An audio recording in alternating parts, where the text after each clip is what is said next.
On va voir dans ce tutoriel comment utiliser le clavier dans Final Cut Pro, ou en tout cas les touches basiques du clavier. Je vous propose de faire un petit tour d'horizon des touches de A à Z. A, c'est l'outil Arrow. Arrow veut dire flèche, donc c'est l'outil de sélection en français. Vous voyez ici A, l'outil Arrow ou flèche, celui du haut dans la barre des outils. B, c'est l'outil Blade en anglais, rasoir en français, donc c'est l'outil qui me permet de couper ici des petits bouts. Je fais pomme Z pour enlever tout ça. B pour Blade. C pour crop. Alors ici, je vais descendre un peu la taille dans l'image pour que vous compreniez bien.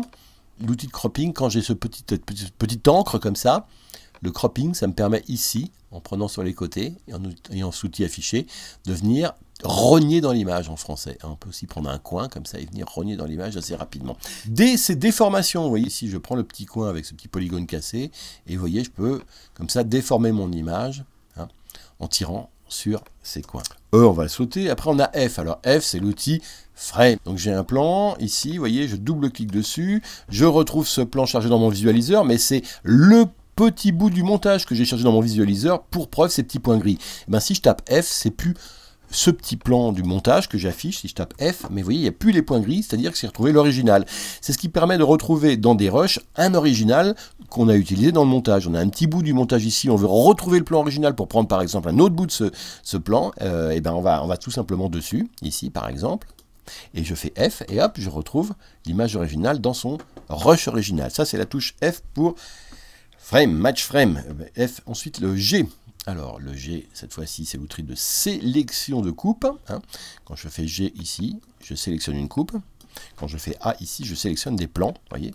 Si je sélectionnais des coupes, le plus rapide, c'est de faire G rapidement et de venir sélectionner ici une coupe, une transition entre deux plans. F, G.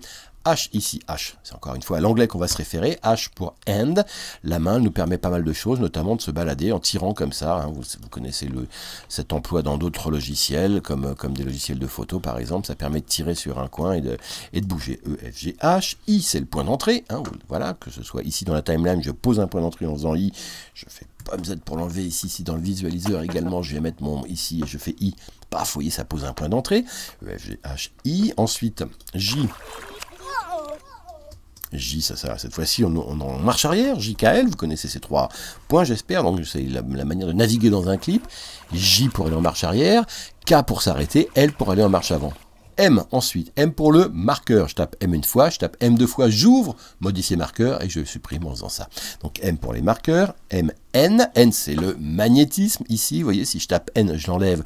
Le magnétisme. Si je tape à nouveau N, une deuxième fois, je le remets. Donc, on a vu le I tout à l'heure, le O, c'est le out. Donc, c'est le point de sortie. Pomme Z pour l'enlever.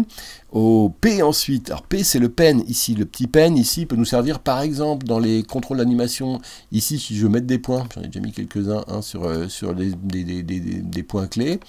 Je fais P pour mettre des points d'animation, comme ça. Et puis, si je veux ensuite les enlever, je vais chercher le PP ou le P négatif, voilà, et je reclique dessus pour les enlever.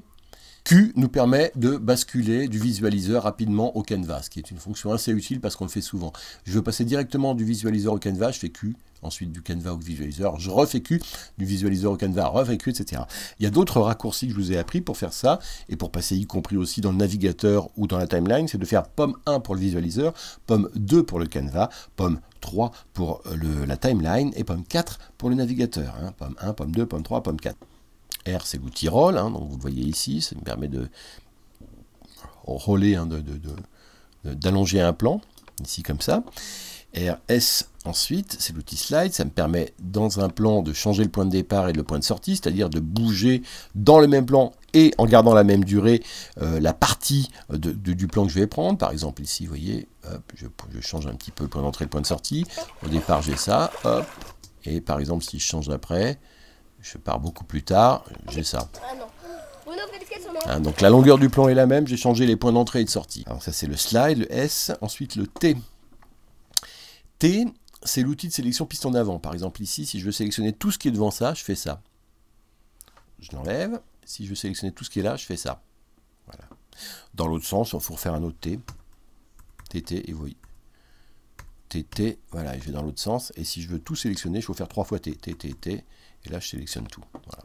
Alors ensuite, l'outil U, c'est ce qui me permet, sur une transition, de sélectionner, de travailler soit sur le côté droit, hein, donc d'ajouter ou d'enlever des images, vous voyez ici, sur le côté droit du clip, soit si je refais U sur le côté gauche du clip, cette fois-ci c'est là que je vais soit enlever, soit ajouter, soit en faisant une troisième fois U, cette fois-ci en enlevant d'un côté pendant que je rallonge de l'autre, hein, voilà, et vice versa.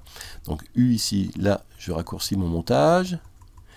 Ici, je l'allonge ou je raccourcis, et ici, je ne touche pas à la durée du montage, mais je change le point d'entrée relatif par rapport au point de sortie de l'autre. Voilà, ça c'est l'outil U. Ensuite, le V, c'est l'outil de sélection. Si j'ai ma tête de lecture qui est là, je tape V, paf, ça va sélectionner la transition juste derrière. Ma tête de lecture est là, paf, ça sélectionne avec le V la transition qui suit exactement la position de ma tête de lecture.